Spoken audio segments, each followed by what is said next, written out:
Olá, Fernanda Leves do Afeto, no Cuidados que Inspiram, Júlia Belo. E aí agora, nessa parte, né, do vídeo, a Júlia vai falar um pouco assim sobre a adaptação da vida dela, né? Ela contextualizou um pouco da história da mãe, do diagnóstico, do momento de vida dela e como é que você se adaptou para dar conta da sua própria vida e das funções do cuidado. Bom, a primeira coisa que eu fiz foi arrumar uma pessoa para me ajudar.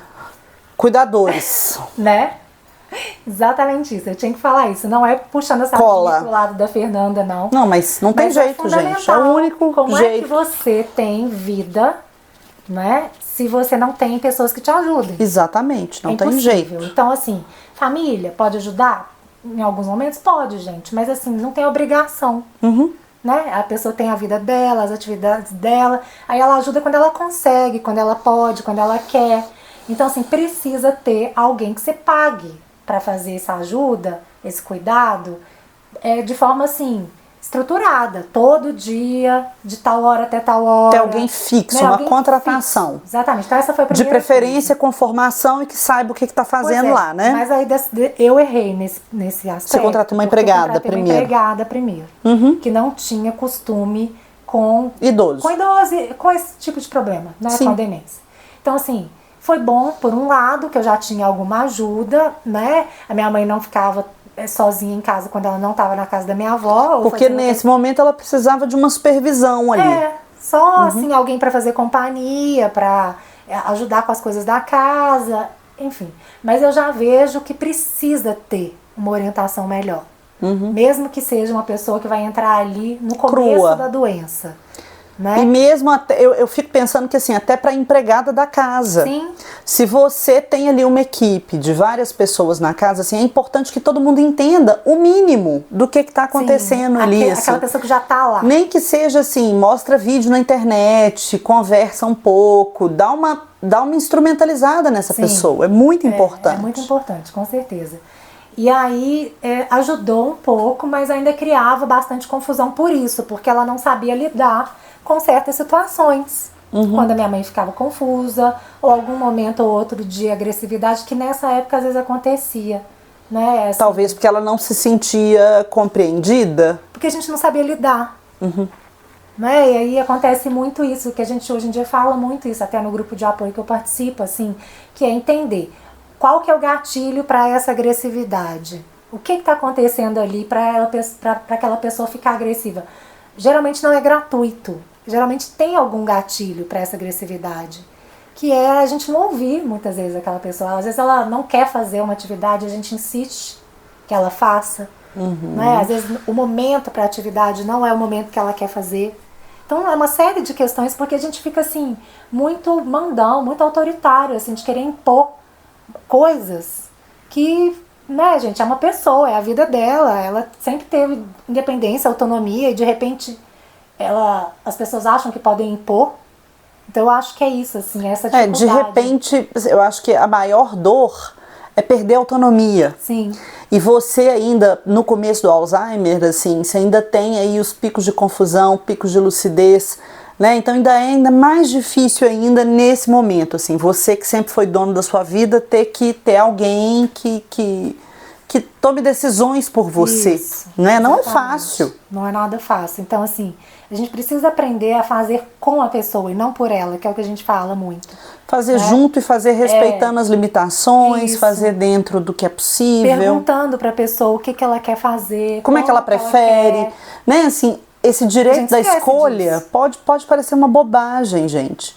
Mas é isso, assim, é o que assegura a subjetividade. É o que mantém o laço social.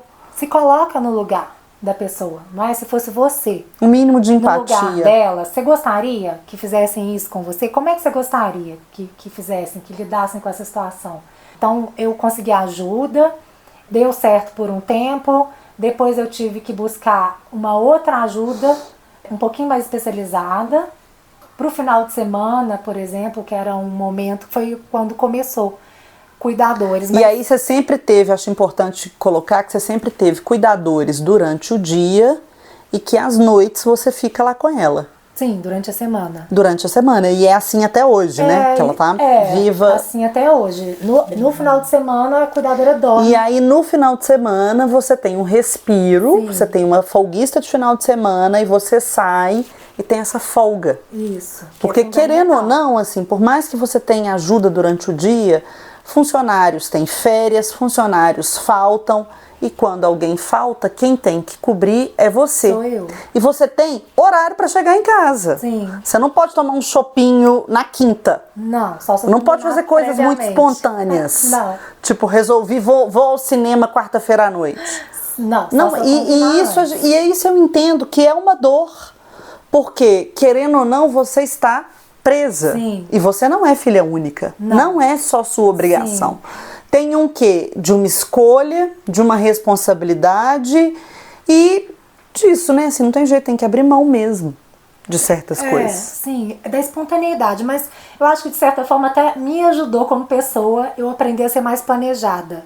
Porque eu era só espontânea e não planejava muitas coisas. E isso me ajudou até na vida profissional.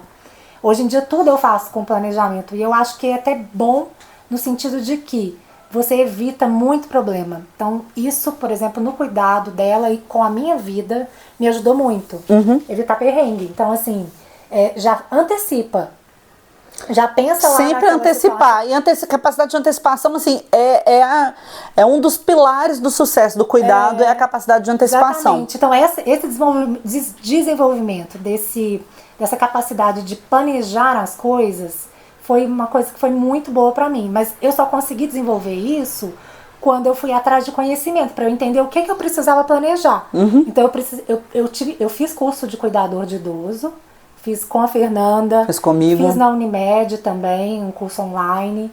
E assim, isso compartilhou muito a sua experiência na internet. Também. Você teve. Eu fiz foi, um blog. foi na internet que a gente se conheceu. Eu fiz um blog para falar sobre a minha situação. Como é que ele chamava passando. Inicialmente? Era Projeto Cuidador Ativo. Projeto Cuidador Ativo. Não, Júlia, antes do Cuidador Ativo. Antes? Do Facebook. Mas era Cuidador Ativo também. Eu acho que não. Eu acho que era outra coisa. Será que eu não tô nem lembrando mais? Nos primórdios, primórdios. Gente, eu adoro blog, sabe? Eu já tive vários. Depois você pesquisa. Eu acho que não. Eu acho que o cuidador ativo...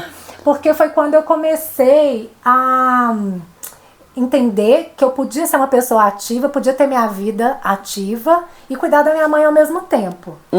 E aí eu comecei a fazer essa estruturação para poder fazer isso da melhor forma. Sim. E aí eu lembro. Eu tava.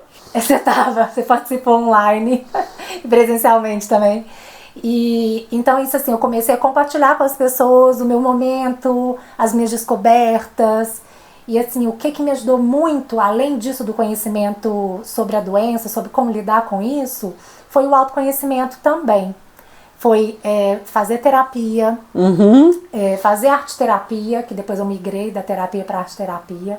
Pra mim foi muito bom, porque eu sempre lidei muito com a parte da criatividade.